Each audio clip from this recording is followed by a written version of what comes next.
So we get no reading glasses for this. It's my honor to introduce past president from 93, 94. This is a gentleman I've gotten to know quite a bit over the last few years. He's from Texas, unfortunately. He went to Texas A&M and came here in 1981 to become a professor of veterinary medicine at North Carolina State University. He's been served in several different positions in our club over the years. And one of the things I think is unique about him is a lot of people, once they've been president and then they move down the line, get a little older, retire, they think they kind of retire from Rotary, not do much. That's not our guest today. He's still very active. He served on the 50th anniversary committee for us this year, the last few years. He helped us select our projects for this year, along with Boyd and myself. So welcome. How about his book? You got to say about his book. Oh, he's got several books. He's got several books. You just know about the one, I think. This is the best one ever, though. Yeah. He's an author several times over. Please welcome pages on the Dr. bird. Please welcome Dr. Smallwood.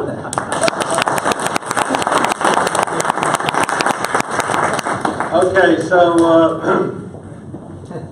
when I served as president, I was after Don Hart and before Bert Anderson, wedged in between those two.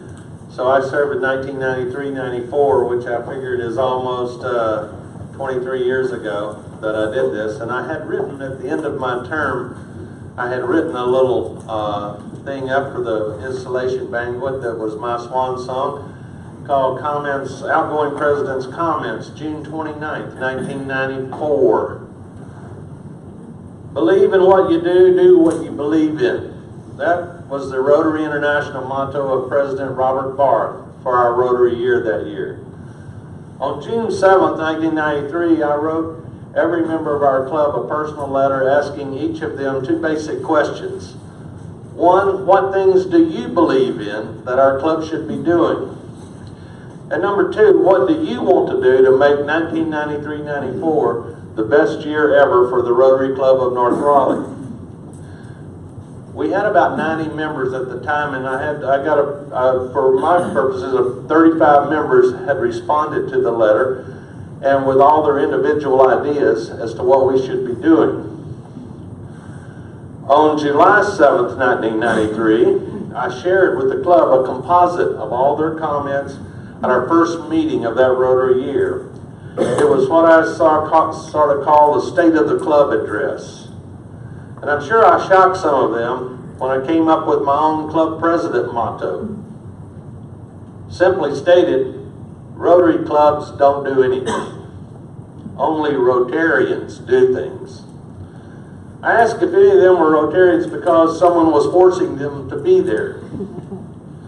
Were any of them serving under duress? Were they being forced to come to Rotary or to serve on Rotary committees? No one admitted that that was the case. Therefore, I concluded that each person in our club was nothing but a volunteer. That they were Rotarians for only one reason. They believe in what Rotary stands for, and they want to do what they believe in. As my year as club president came to an end in 1994, I was saddened to report to Governor Vernon Harris, Phyllis's husband, that the first half of my motto had proven to be 100% correct. Governor, the Rotary Club of North Raleigh didn't accomplish one single thing that I know of that entire Rotary year. But as Paul Harvey might say, what's the rest of the story? And well, the rest of the story is that the second half of my motto was equally true. You see, Governor, a bunch of volunteers who just happen to be members of our Rotary Club have done many good things and many worthwhile things this past year. While it is true that their individual efforts collectively can be grouped under the banner of the Rotary Club of North Raleigh, the club in and of itself did nothing. All accomplishments, and I think they are substantial, can be traced directly to the personal efforts of individual Rotarians. In terms of my reflection of the past year, I'd like to share with you just a few highlights.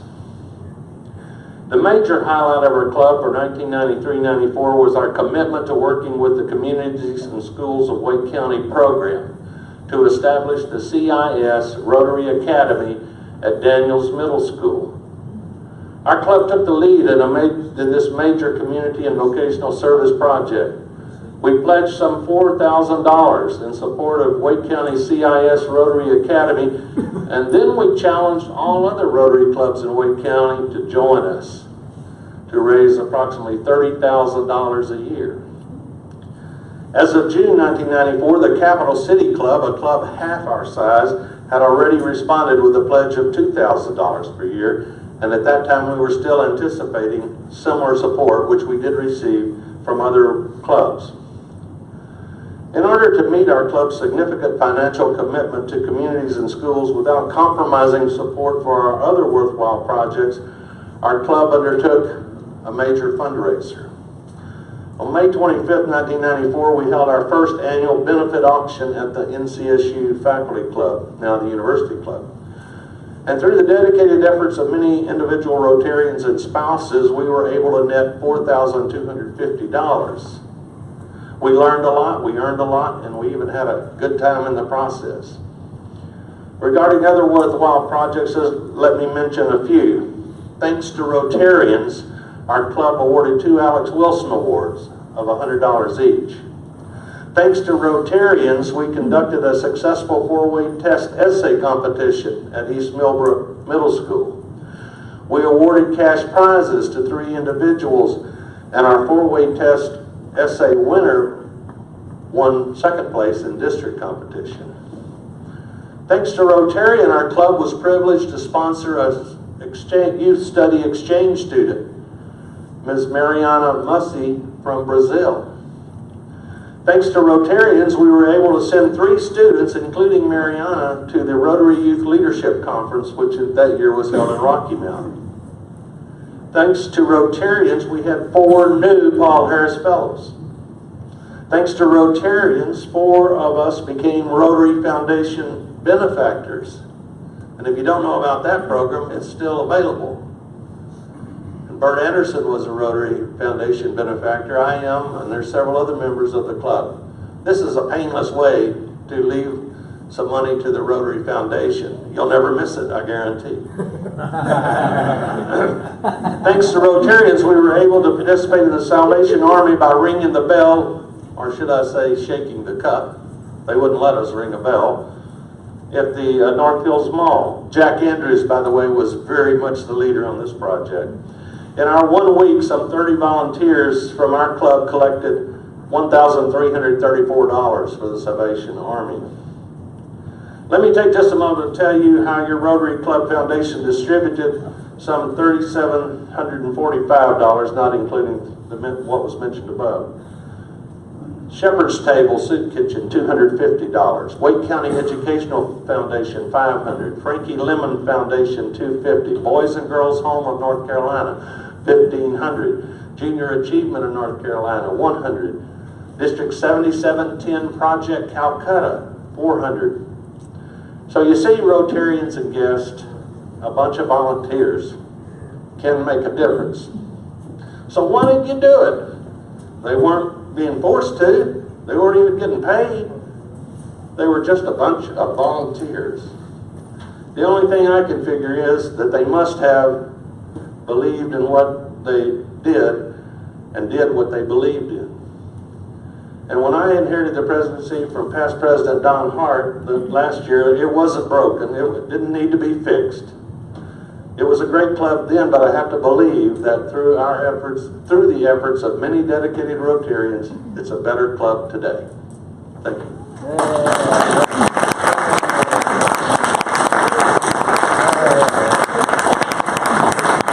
Thank you, past President Dr. Smallwood. We appreciate it. And as a small token of our appreciation, I know you don't have one of these. We'd like to present you with a Rotary Club pen. Thank you, sir. And also, we will donate a book to the Triangle Literacy Council in your name. Thank you so Thank much. you so Thank much for you. your remarks.